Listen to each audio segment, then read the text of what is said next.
तो यहाँ पे एक सवाल दे रखा है, A B is a chord of circle x square plus y square equal to 25, P is a point such that P A equal to 4, P B equal to 3.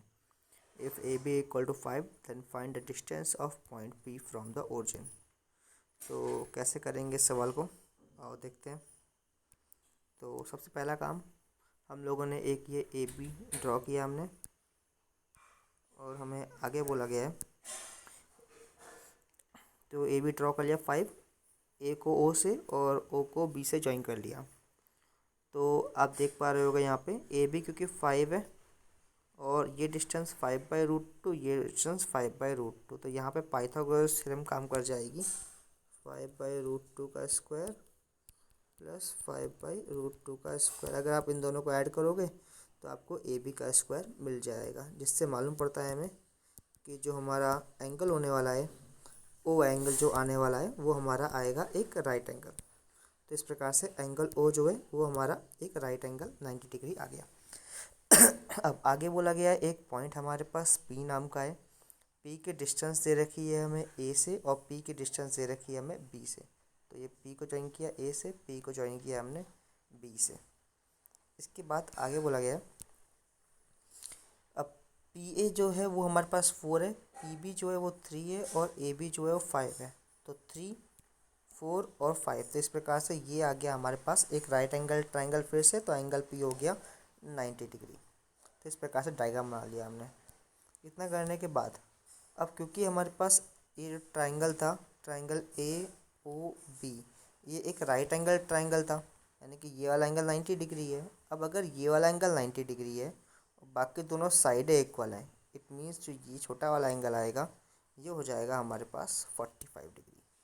तो छोटा वाला एंगल इस प्रकार से 45 डिग्री कर लिया गया है. फॉर टाइम बिंग हमने एंगल पी ए बी को थीटा एज्यूम किया है. एंगल पी ए बी जो आपको दिख रहा होगा ये वाला एंगल पी ए बी को थीटा एज्यूम किया है.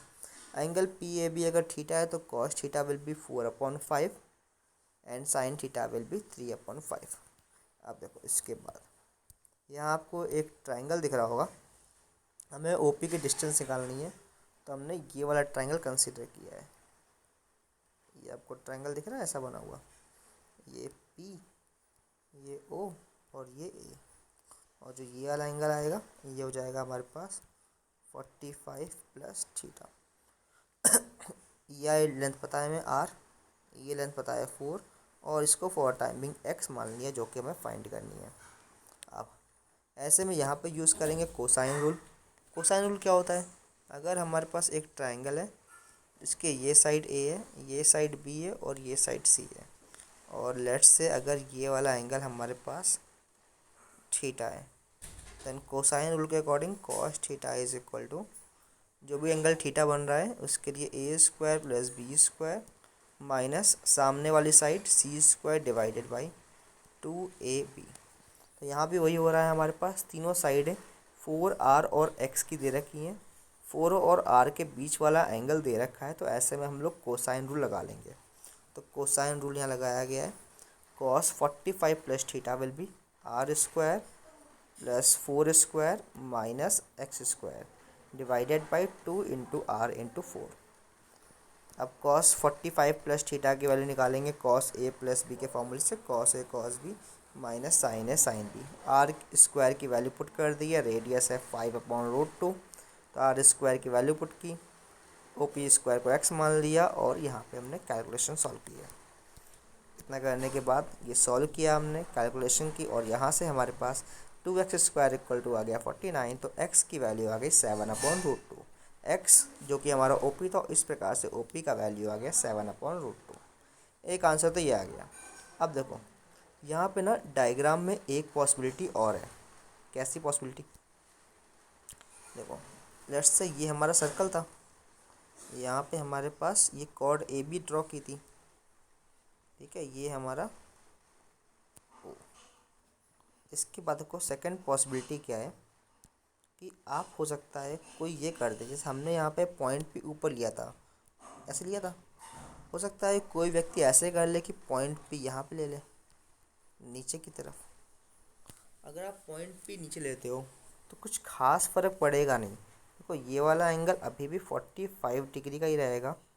ये वाला एंगल जिसको हमने थीटा माना था ये अभी भी थीटा रहेगा। थीटा डिग्री, थीटा ये वाला एंगल नहीं था। तो जो हमारा एंगल थीटा बना था, थीटा एंगल कौन सा था, पी ए बी। तो पी ए बी जो हमारा थीटा था वो अभी भी थीटा ही रहेगा। और हमें निकालनी थी ओपी। तो इस बार हम लोग ये वाला ट्रायंगल कंसीडर करेंगे। और अगर आप ये वाला ट्रायंगल कंसीडर करते हो तो ऐसे में क्या होगा, ऐसे में जो ये वाला एंगल होगा ना, ये बन जाएगा आपके पास, ये बन जाएगा आपके पास थीटा -45। तो वही करना है। तो अब की बार इस डायग्राम में ये वाला ट्रायंगल कंसीडर होगा। ये वाला एंगल जो होगा वो हो जाएगा थीटा -45। ये साइड अभी भी आर, ये साइड ओपी फाइंड करनी है। और ए से पी तक का डिस्टेंस जो है वो आपके पास दे रखा है 4। तो सेम फॉर्मूला फिर से अप्लाई कर देंगे, बस केवल एंगल जो पिछली बार थीटा +45 था, अब की बार क्योंकि ट्रायंगल नीचे बन रहा है तो जो एंगल आएगा पी ए ओ जो एंगल आएगा आपके पास, जो एंगल आएगा पी ए ओ, ये वाला ट्रायंगल में जो एंगल आएगा पी ए ओ वो आपके पास हो जाएगा थीटा -45। तो बस आपको कुछ करना नहीं है, थीटा -45 लेके सेम फॉर्मूला अप्लाई करेंगे और सॉल्व करके आप एक्स की वैल्यू निकाल लोगे। तो इस प्रकार से ओपी के पास दो पॉसिबिलिटी हैं, 7/√2 एंड 1/√2। अगर आप डायग्राम बनाओगे ऊपर की तरफ, ए बी से ऊपर पॉइंट पी कंसीडर करोगे तो 7/√2 आ जाएगा। और अगर पॉइंट पी को आप नीचे की तरफ कंसीडर करते हो तो आंसर 1/√2 आ जाएगा। आई होप आपको क्लियर हो गया होगा।